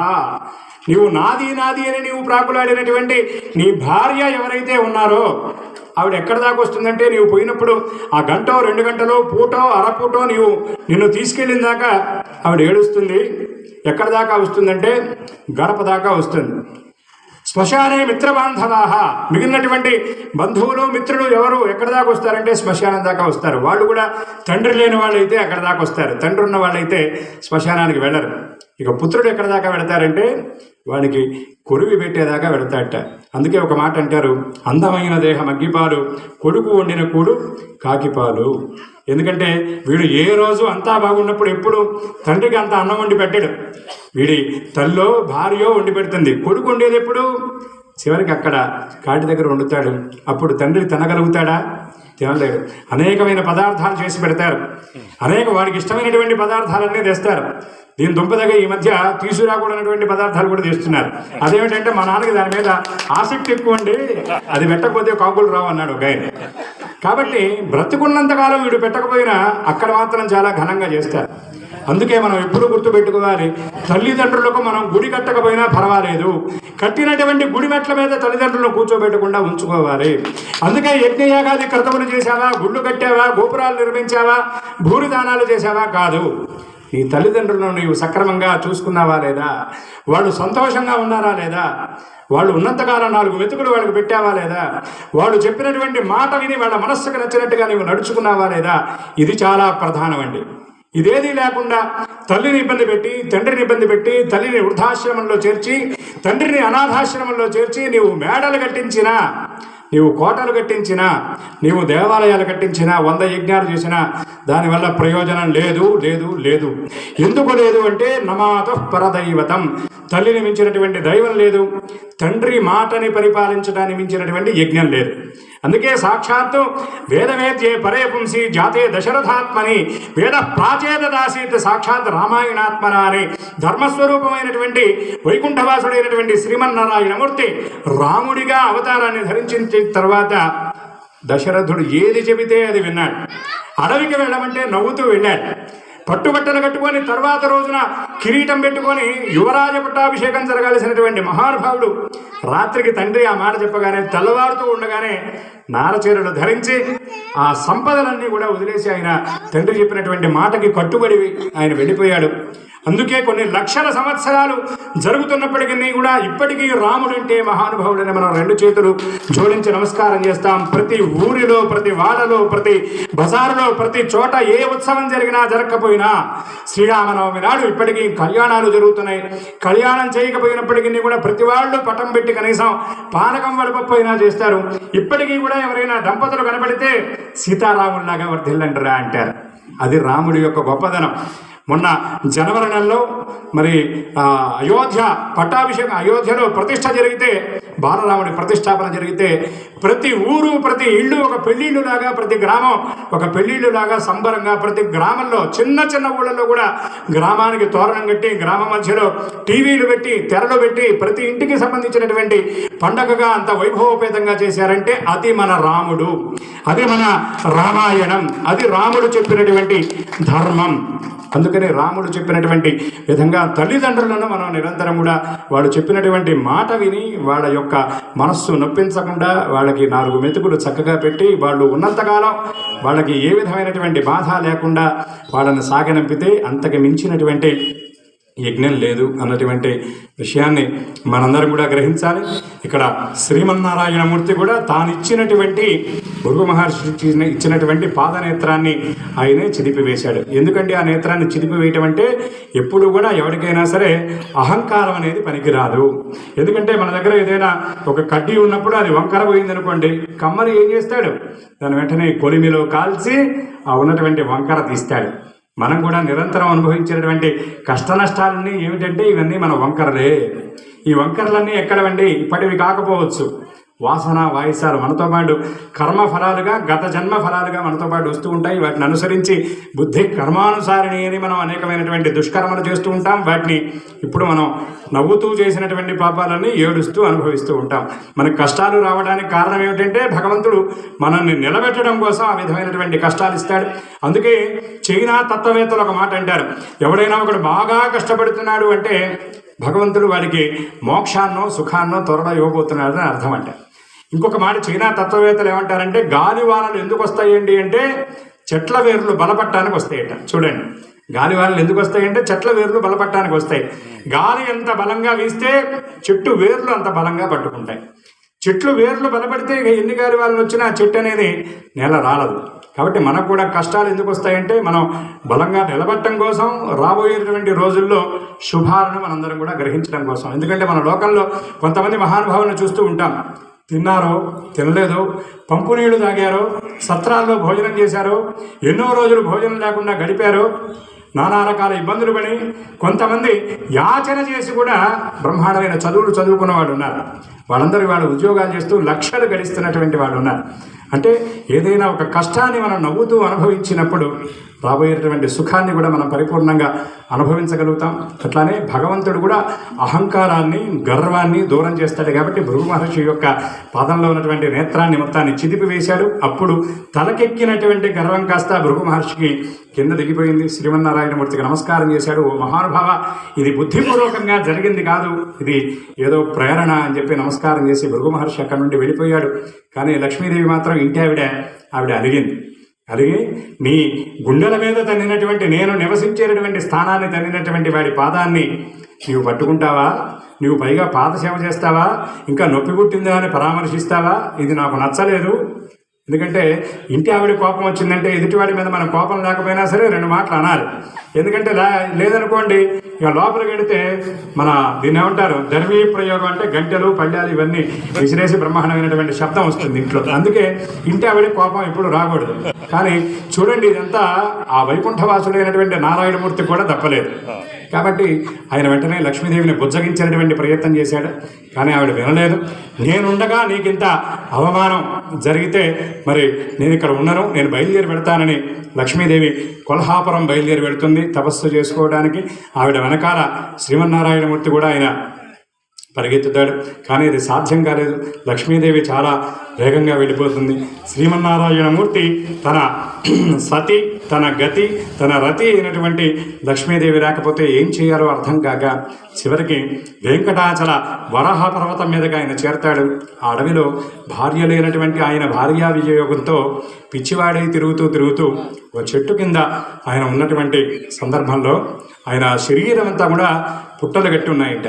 పుట్టలు గట్టి ఉన్నటువంటి సమయంలో ఆ బ్రహ్మదేవుడు, ఈశ్వరుడు అనుకున్నారు అక్కడ పుట్టలో ఉన్నటువంటి శ్రీమన్నారాయణమూర్తి ఆకలి తీర్చాలని అనుకుంటే సాక్షాత్తు లక్ష్మీదేవి దగ్గరికి వెళ్ళి చెబితే ఆ యొక్క పరమేశ్వరుణ్ణి, బ్రహ్మదేవుణ్ణి ఆవుదూడలుగా చేసి లక్ష్మీదేవి తీసుకొచ్చి ఆ వెంకటాచల పర్వతం ఉన్నటువంటి ఆ సమీపంలో ఉన్నటువంటి రాజుగారి దగ్గరకు వచ్చి ఆవుదూడని విక్రయిస్తే ఆ ఆవుదూడని కాసేటటువంటి బాధ్యతను ఒక గోపాలకుడికి, ఒక యాదవుడికి అప్పచెప్పారు.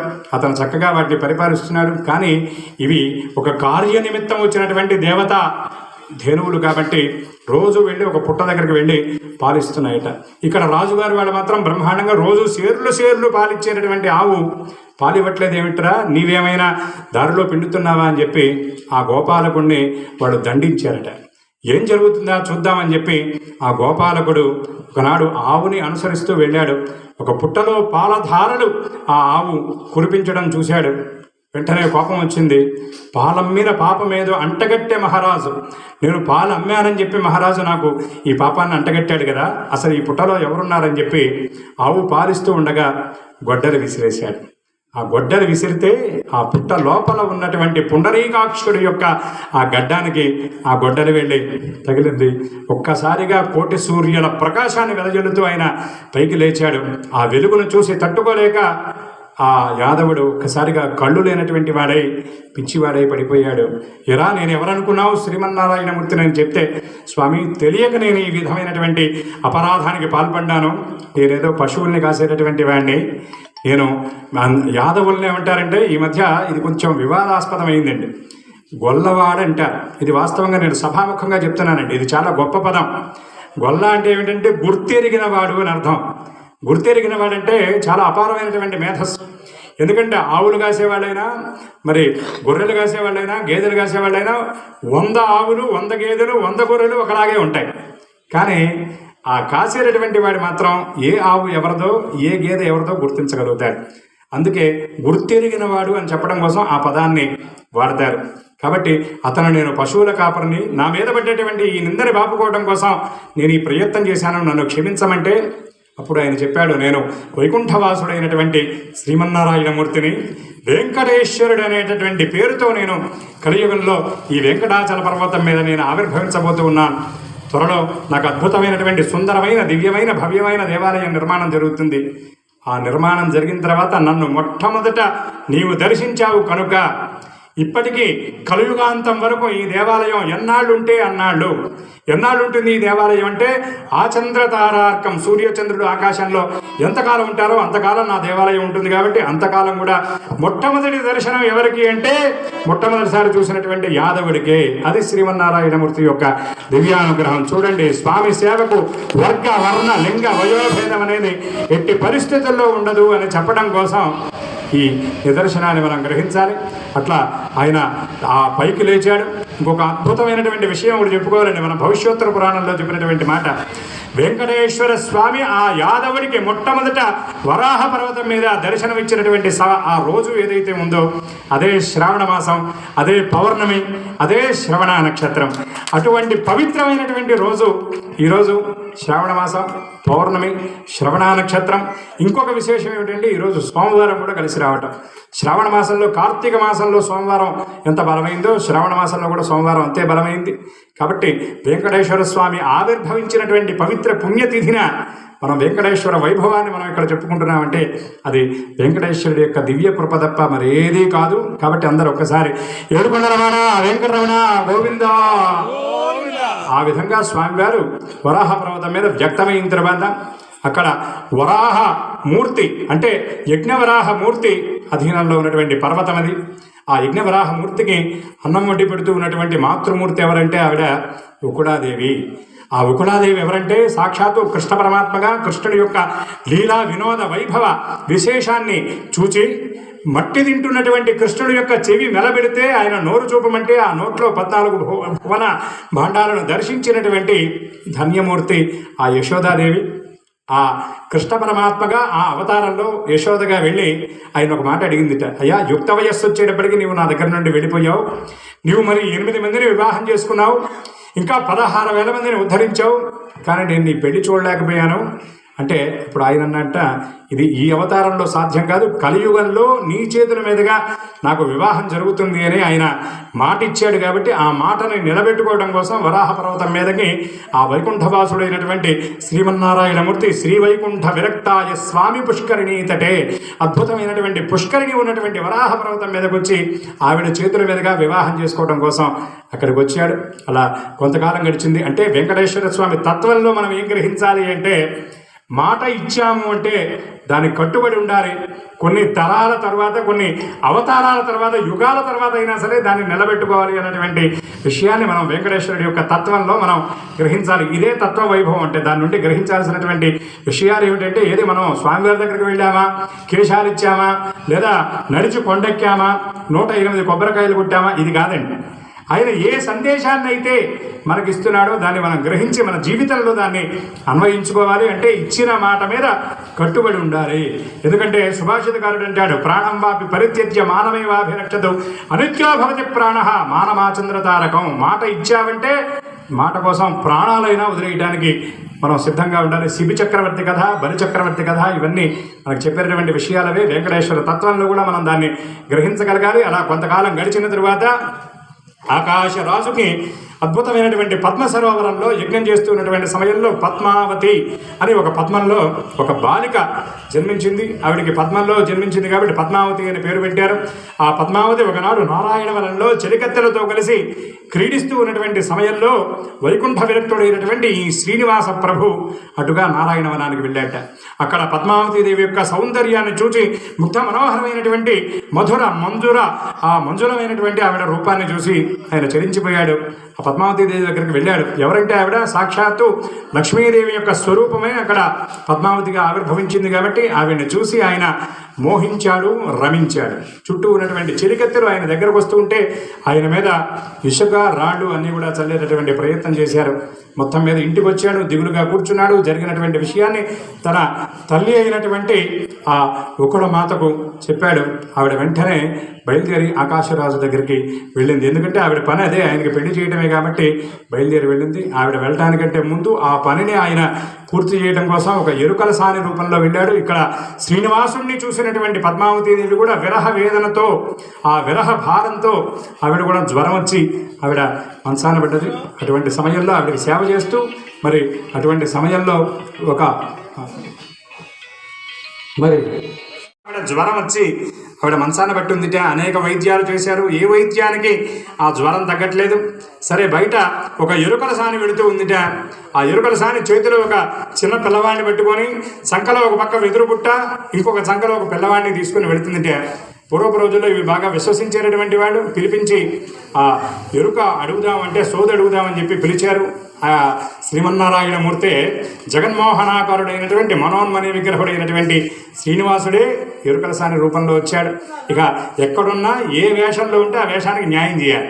కాబట్టి ఆయన అక్కడ ఉన్నటువంటి ఆ ధరణీదేవి ఆకాశరాజు భార్యని అడిగేట సోది చెప్పడానికి 7 పసుపు కొమ్ములు ఇవ్వాలి, 7 ఒక్కలు ఇవ్వాలి, 7 సేర్లు బియ్యం ఇవ్వాలి, ఇవన్నీ మొత్తం మీద అడిగాడు. అడిగినవన్నీ ఇచ్చారు.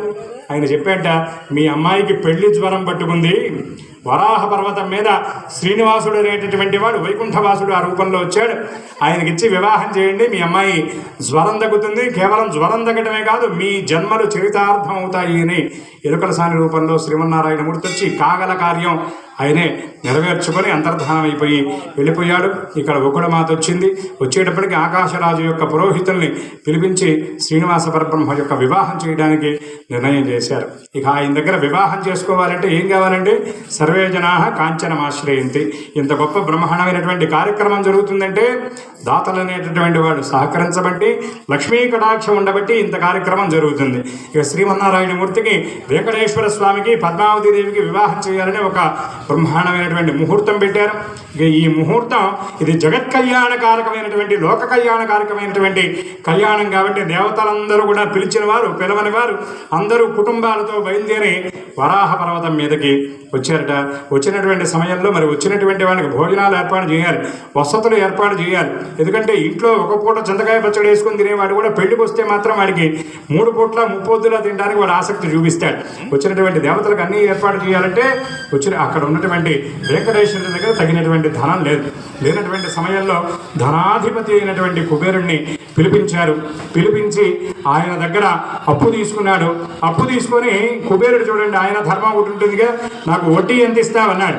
ఆయన చెప్పాడు, కలియుగాంతం వరకు నా భక్తులు చెల్లించేటటువంటి మొక్కులు ఏవైతే ఉన్నాయో, వాళ్ళు చెల్లించేటటువంటి కాసులు ఏవైతే ఉన్నాయో అవన్నీ వడ్డీ కాసులు అవుతాయి, నీకు నేను ఇస్తానని చెప్పాడు శ్రీమన్నారాయణమూర్తి. దానికి కట్టుబడి ఇప్పటికీ కూడా సంవత్సరానికి ఒక పర్యాయం వడ్డీ సరిగా చెల్లించాడా లేదా అని లెక్క చూడటం కోసం శ్రీమన్నారాయణమూర్తిని బంగారు సంఖ్యలతో కట్టేసి కుబేరుడు లెక్కలు చూస్తాడు. ఇప్పటికి కూడా మనకి హానివార ఆస్థానం అనేటటువంటి పేరుతో తిరుమలలో అద్భుతమైనటువంటి ఉత్సవం జరుగుతుంది. ఆ విధంగా శ్రీమన్నారాయణమూర్తి కుబేరుడి దగ్గర అప్పు చేసి బ్రహ్మాండమైనటువంటి వివాహాన్ని ఆయన చేసుకున్నాడు. ఆ వివాహం జరిగినటువంటి ప్రదేశమే నారాయణవనం. నారాయణవనంలో వివాహం జరిగిన తర్వాత అక్కడి నుండి ఆయన వివాహం అయిన తర్వాత 6 మాసాల పాటు కొండ ఎక్కకూడదు కాబట్టి శ్రీనివాస మంగాపురం అనేటటువంటి స్థానంలో 6 నెలల పాటు అగస్త్యాశ్రమం దగ్గర తన భార్యతో కలిసి ఆయన 6 నెలలు కాపురం చేశాడు. కాబట్టి శ్రీనివాస మంగాపురానికి అద్భుతమైనటువంటి ప్రాశస్త్యం ఉన్నది. ఇప్పటికి కూడా ఎవరైనా వివాహం కానటువంటి వాడు శ్రీనివాస మంగాపురం వెళ్ళి స్వామిని దర్శించి అక్కడ పద్మావతి శ్రీనివాసుల కళ్యాణోత్సవాన్ని కనుక తిలకించినట్లయితే అక్కడ కళ్యాణ కంకణం ఇస్తారు. ఆ కంకణాన్ని కనుక కట్టుకున్నట్లయితే తప్పకుండా వివాహం జరుగుతుంది. ఇది స్వామి యొక్క అనంత కళ్యాణ గుణలీలా వైభవ విశేషం. ఇందులో ఏమాత్రం సందేహం లేదు. ఇప్పటికీ కూడా అది మనకి దృష్టాంతం కనబడుతూనే ఉంది. దాని తర్వాత 6 మాసాల తర్వాత వివాహం పూర్తయిన తర్వాత శ్రీవారి మెట్టు అనేటటువంటి మార్గం గుండా ఆయన భార్యతో కలిసి సప్తగిరులు దాటి వెంకటాచలం మీదకి ఆయన వెళ్ళి ఆనంద నిలయం అనేటటువంటి బంగారు గోపురంతో ఉన్నటువంటి దేవాలయంలో ఆయన వెలసిల్లాడు. ఆ యొక్క మహానుభావుడి యొక్క మూర్తిని గనక మనం చూచినట్లయితే ఎంత సుందరంగా, ఎంత దివ్యంగా, ఎంత భవ్యంగా, ఎంత ఆనందదాయకంగా, ఎంత గొప్పగా స్వామి ఆయన అనిపిస్తాడు అంటే ఇప్పటికీ కూడా స్వామి రూపాన్ని చూస్తే అక్కడికి వెళ్ళి అనేక కోరికలతో వెళ్ళేవాళ్ళు కూడా స్వామిని చూడగానే ఆ దివ్యమైనటువంటి సౌందర్యాన్ని చూడంగానే ఏం అడగాలనుకున్నారో తను తప్పకుండా మర్చిపోతారు. నిజంగా తదేక దృష్టితో కనుక చూచినట్లయితే. ఎందుకంటే పుంసాం మోహన రూపాయ పుణ్యశ్లోకాయ మంగళం అంటారు స్వామిని. పుంసాం మోహన రూపాయ అంటే పురుషులకు సైతం ఆయన చూస్తే మోహం కలుగుతుందిట. అటువంటి దివ్యమైనటువంటి సౌందర్యంతో స్వామి ఇప్పటికీ కూడా 9 అడుగుల సాలగ్రామ శిలారూపంలో ఆనంద నిలయంలో ఆయన ఉంటాడు. ఎందుకు దాన్ని ఆనంద నిలయం అన్నారంటే అక్కడికి అడుగు పెడితే చాలు మనకి మన బాధలు, మన దారిద్ర్యం, మన దుఃఖాలు, మన బాధ్యతలు, మన బరువులు ఏవి జ్ఞాపకం రావు. శ్రీవారి యొక్క దివ్య సౌందర్యాన్ని చూస్తూ దాన్ని మనస్సులో అనుభవిస్తూ ఆనందాన్ని పొందడం తప్ప. ఆనందం అంటే ఏమిటండి అన్నారు, వేదంలో చెప్తారు, యతో వాచో నివర్తంతే అప్రాప్య మనసా సహా. నీకు ఏదైనా ఒక అనుభూతి కలిగింది అంటే దాన్ని వాక్ రూపంలో వర్ణించలేకపోతే దాన్నే ఆనందం అంటారు. అటువంటి ఆనందం కలిగేటటువంటి నిలయం కనుక ఆనంద నిలయం అన్నారు. అటువంటి ఆనంద నిలయవాసుడిగా శ్రీమన్నారాయణమూర్తి చెప్తారు. ఆయన రూపాన్ని కనుక మనం గమనించినట్లయితే ఒక చెయ్యి ఎలా ఉంటుందంటే ఇలా ఉంటుందండి. అంటే ఈ చేతిని ఏమంటారంటే వరద హస్తం అంటారు. వరద అంటే ఇట్లా ఉన్నటువంటి చేతిలో ఏదైనా పెట్టామనుకోండి అది నిలబడుతుందా? లేదు, కిందకి వెళ్ళిపోతుంది. అట్లాగే స్వామిని దర్శించినటువంటి వాళ్ళకి ఏదైనా సరే ఆయన వరంగా అనుగ్రహిస్తాడు. అంటే వరాలు ఇచ్చేటటువంటి వాడు కాబట్టి ఆ చేతిని వరద హస్తం అన్నారు. ఇంకొక చెయ్యి ఎలా ఉంటుందంటే దాన్ని కటిహస్తం అంటారు. ఆ కటిహస్తంలో ఉన్నటువంటి అద్భుతమైన విషయం ఏమిటంటే ఈ వరదహస్తం ఆయన పాదాలను చూపిస్తుంది, కటిహస్తం నడుమును చూపిస్తుంది. దీంట్లో ఉన్న అంతరార్థం ఏమిటంటే నా పాదాలను ఆశ్రయించినటువంటి వాడికి సంసారం అనేటటువంటి సాగరం నడుములాగే ఉంటుంది తప్ప వాడిని ముంచేటటువంటి పరిస్థితి ఉండదు అని అందులో ఉన్నటువంటి అంతరార్థం. ఇక స్వామివారి దగ్గర ఏ పని చేసినా, ఏ ఆచారమైనా, ఏ వ్యవహారమైనా దాని వెనకాల ఒక పరమార్థము అంతరార్థము దాగుంటుంది. అట్లాగే ఇప్పటికి కూడా మనం ఇందాక చెప్పుకున్నాం, ఏమని చెప్పుకున్నామంటే ఒక యాదవుడు ఆవుని ఆ ఆవు పాలు పుట్టలో ఉన్నటువంటి వాడు తాగుతున్నారని చెప్పి గొడ్డలి విసిరేస్తే ఆ గొడ్డలి ఎక్కడ తగిలిందంటే స్వామివారి గడ్డం దగ్గర తగిలింది. కలియుగ ప్రారంభంలో ఆవిర్భావ సమయంలో ఆయనకి తగిలినటువంటి ఆ దెబ్బ ఇప్పటికీ మనం జ్ఞాపకం పెట్టుకోవడం కోసం, అంటే ఇది మాయని అంటే మాననటువంటి దెబ్బని కాదండి, మన మనస్సుల మీద చెరగనటువంటి ముద్ర వేయడం కోసం శ్రీమన్నారాయణమూర్తికి ఇప్పటికీ కూడా ఆ దృశ్యాన్ని మనందరికీ గుర్తు చేయడం కోసం పచ్చకర్పూరాన్ని స్వామివారి గడ్డం దగ్గర అదిమి ఉంచుతారు. అంటే స్వామి యొక్క ఆ నగుమోము ఆ పచ్చకర్పూరాన్ని చూడగానే మనకి ఒక సామాన్యమైనటువంటి ఒక చదువు లేనటువంటి ఒక నిరక్షర కుక్షి అయినటువంటి ఒక గోపాలకుడికి ఎటువంటి మోక్షాన్ని ఇచ్చాడో, ఎటువంటి సదవకాశాన్ని ఇచ్చాడో దాన్ని మనం జ్ఞాపకం చేసుకోవడం కోసం అటువంటి ఆ ఏర్పాటును చేస్తారు. ఇక స్వామివారి దగ్గరికి వెళితే అందరూ తప్పకుండా చేసినటువంటి పని ఏమిటి అంటే తలనీలాలు ఇస్తారు. ఎందుకండి ఈ తలనీలాలు ఇవ్వటం అంటే ఒకానొక సమయంలో కొండ మీద రామానుజాచార్యుల వారి యొక్క ఆదేశం మేరకు ఆళ్వారులు అనేటటువంటి మహానుభావుడు కొండ మీద స్వామివారికి సేవ చేస్తూ ఉన్నట్ట. సేవ చేస్తూ స్వామివారి కోసం అనేకమైనటువంటి రకరకాలైనటువంటి మల్లికాది సుగంధిని మాలత్యాదీని వై ప్రభో అనేకమైనటువంటి రంగురంగుల పువ్వులను వాసన ఇచ్చేటటువంటి పుష్పాలను ఆయన వనంగా ఏర్పాటు చేయాలనుకున్నాడు. కొండ మీద నీళ్ల వసతి లేదు. ఇటువంటి సమయంలో గర్భవతి అయినటువంటి తన భార్యతో కలిసి ఆయన బావి తవ్వటం మొదలుపెట్టాడు. ఎవ్వరికీ చెప్పలేదు పని, ఎందుకంటే శ్రీమన్నారాయణమూర్తికి సంబంధించినటువంటి పనిని నేను మాత్రమే చేయాలి, ఇంకెవరిని ఇబ్బంది పెట్టకూడదు, దీంట్లో ఎవరికి భాగస్వామ్యం ఇవ్వకూడదు అనేటటువంటి ప్రయత్నంతో ఆయన ఆ బావిని తవ్వేటటువంటి ప్రయత్నం చేశాడు. ఆ ప్రయత్నం చేస్తున్నటువంటి సమయంలో 9 మాసాల గర్భంతో ఉన్నటువంటి భార్య తట్టతో మట్టెత్తుకొని పక్కకు వస్తూ ఉంటే ఆనంద నిలయంలో ఉన్నటువంటి శ్రీమన్నారాయణమూర్తి శ్రీనివాసమూర్తికే ఆయనకే కాస్త జాలి కలిగింది, బాధ కలిగింది. నేను వెళ్ళి సహాయం చేయాలనుకున్నాడు, కానీ అక్కడ ఉన్నటువంటి ఆయన ఒప్పుకోలేదు. ఒప్పుకోకపోతే ఆ భార్య దగ్గరికి వెళ్ళి అడిగాడు, అమ్మ నేను నీకు సహాయం చేస్తానని. ఎంతైనా ఆడమనిషి కదండి, ఎందుకంటే ఆడవాళ్ళ మనస్సు వెన్నలాంటిది.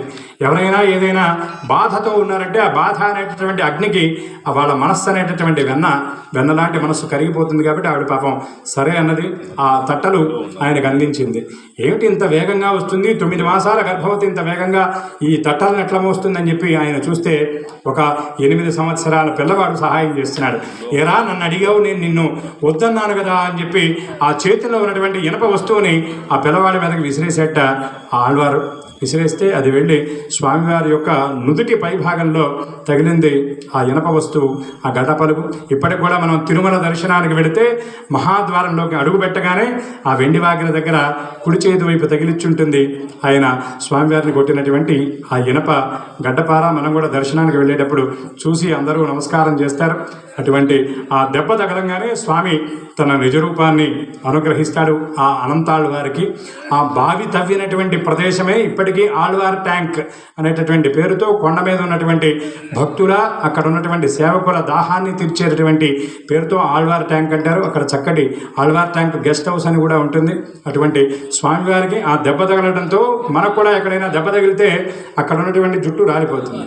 అట్లా ఒకనాడు శ్రీమన్నారాయణమూర్తి ఆ వెంకటాచలం మీద శయనిస్తూ ఉన్నటువంటి నిద్రిస్తూ ఉన్నటువంటి సమయంలో నీలాంబరి అనేటటువంటి నీలా అని పేరు కలిగినటువంటి ఒక అప్సరస వచ్చి స్వామి యొక్క దివ్యమంగళ విగ్రహాన్ని చూచి స్వామి యొక్క అందంలో చిన్న మచ్చలాగా ఈ వెంట్రుకలు లేకపోవడం ఆవిడికి అనిపించింది.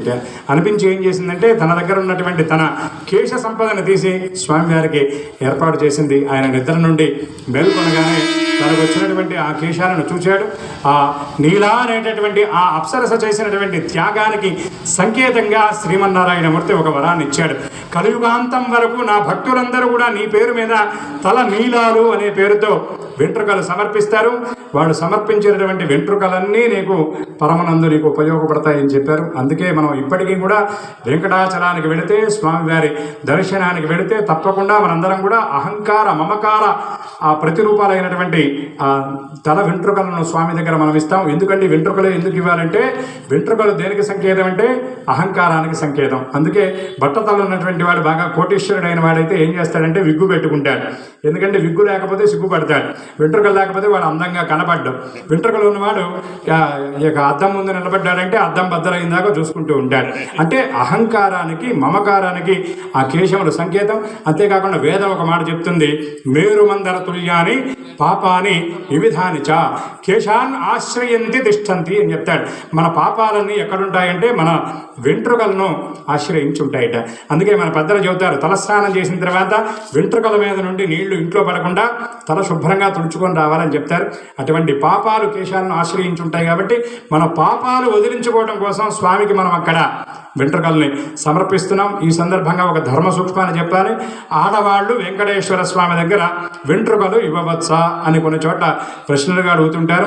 స్వామి దగ్గర మొక్కు అనేది ఉంటే మాత్రం తప్పకుండా స్వామి దగ్గర వెంట్రుకలు ఇవ్వవచ్చు.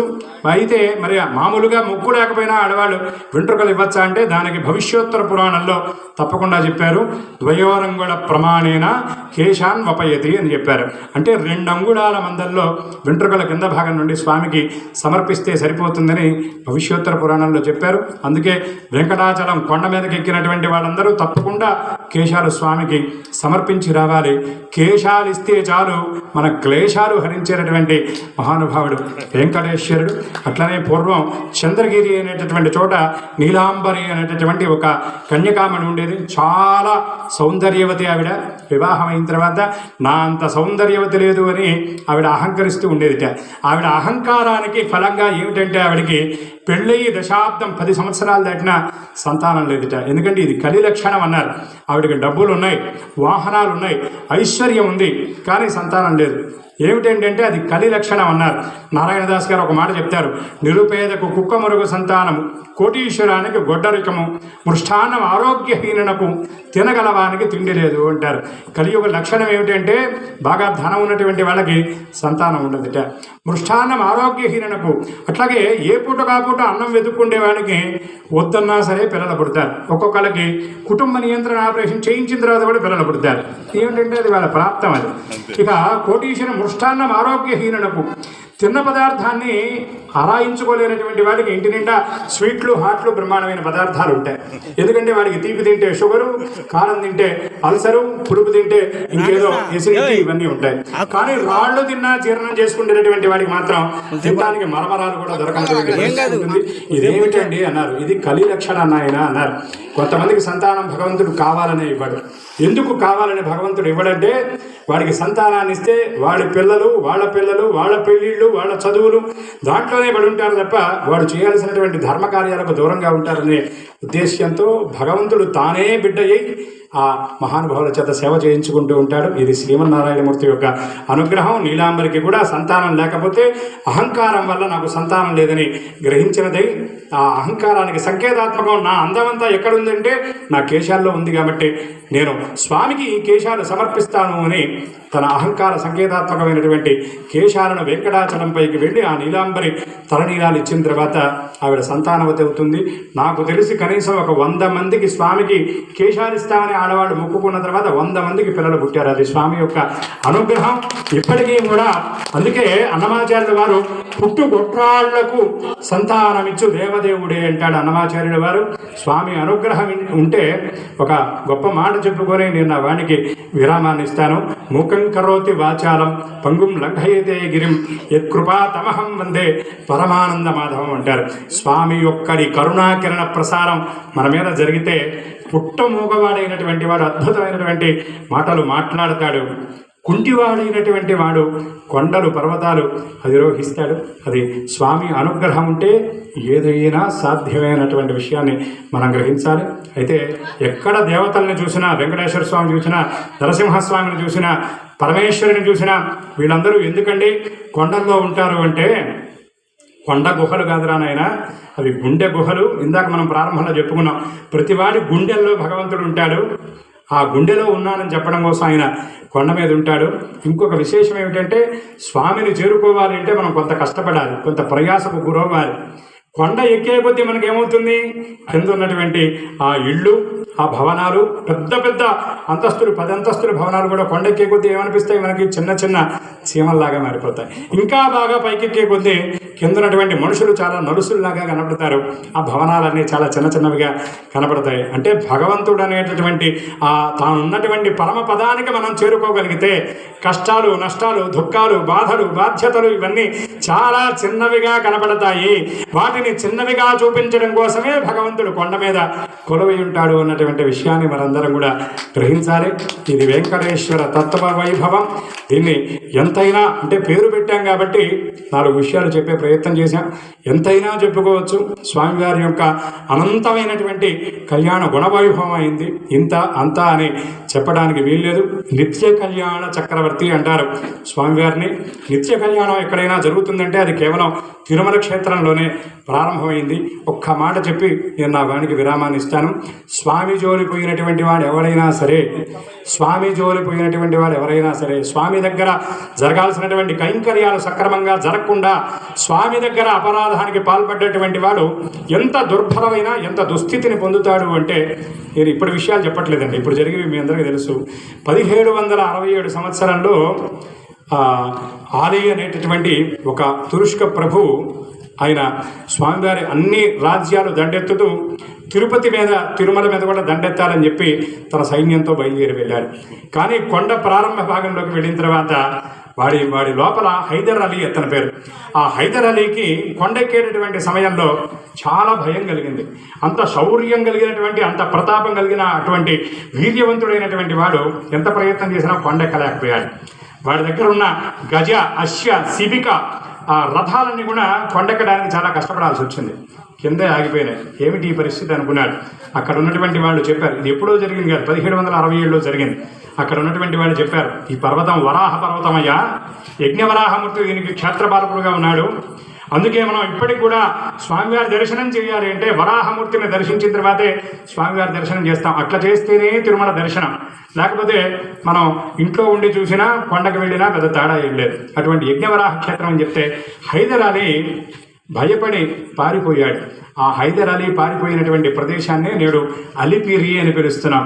అదేమిటంటే ఆలి పారి అనేటటువంటి ఆ 2 పదాలతో అలిపిరి అనేటటువంటి పేరు వచ్చిందని కూడా మనకి ఐతిహాసంలో చెప్పబడింది. అట్లాగే అతను అక్కడి నుండి బయలుదేరి స్వామివారి దేవాలయాన్ని ఎలా అయినా కూలగొట్టాలనుకున్నాడు. పైకి ఎక్కలేకపోయాడు.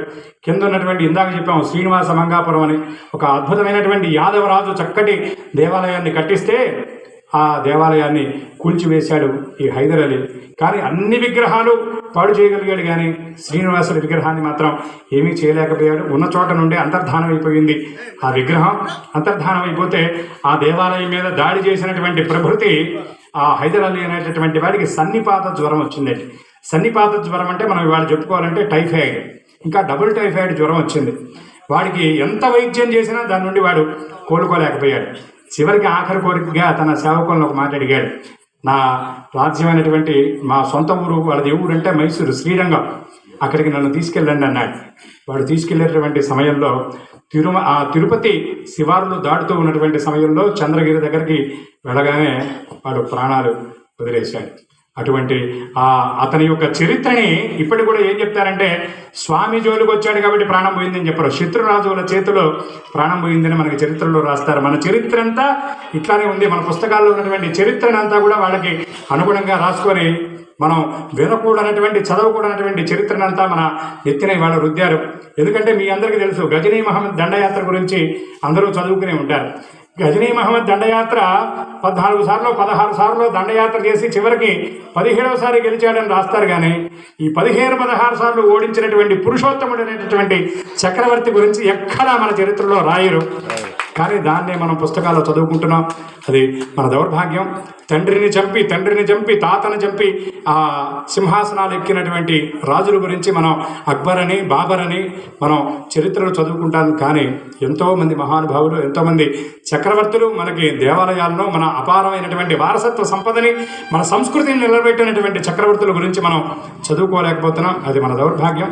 ఈ హైదర్ అలీ అనేటటువంటి వాడు గొప్ప శౌర్య పరాక్రమాలు కలిగినటువంటి వాడు అయినప్పటికీ కూడా స్వామివారి జోలి రావటం వల్ల, స్వామివారి దేవాలయాన్ని నాశనం చేసినటువంటి ప్రయత్నం చేయడం వల్ల వాడు పుట్టగతులు లేకుండా పోయాడు. అది స్వామి యొక్క మహత్యం. ఎవరైతే స్వామి జోలిపోతారో, స్వామి సేవకుల జోలిపోతారో, స్వామి కార్యక్రమాలకు విఘాతం కల్పిస్తారో ఆయన ఎప్పుడు ఆగ్రహించడండి. ఆయన నవ్వుతూనే ఉంటాడు. నవ్వుతూనే ఆయన చేయాల్సినటువంటి పని చేస్తాడు. అది ఆ మహానుభావుడి యొక్క అనంత కళ్యాణ గుణవైభవం. ఇది వెంకటేశ్వర స్వామి వైభవం. దీన్ని ఎంత చెప్పుకున్నా తక్కువే అవుతుంది. నేను ఇందాక చెప్పినట్టుగా నాకు తోచినటువంటి రీతిలో మీ ముందు ఏదో 4 మాటలు చెప్పేటటువంటి ప్రయత్నం చేశాను. నాకు గంట సమయం ఇచ్చారు. ఇప్పటికే 1:20 నిమిషాలు అవుతుంది. స్వామి అనుగ్రహంతో చెప్పగలిగినటువంటి నాకు తోచినటువంటి రీతిలో నేను మీ అందరి ముందు వెంకటేశ్వర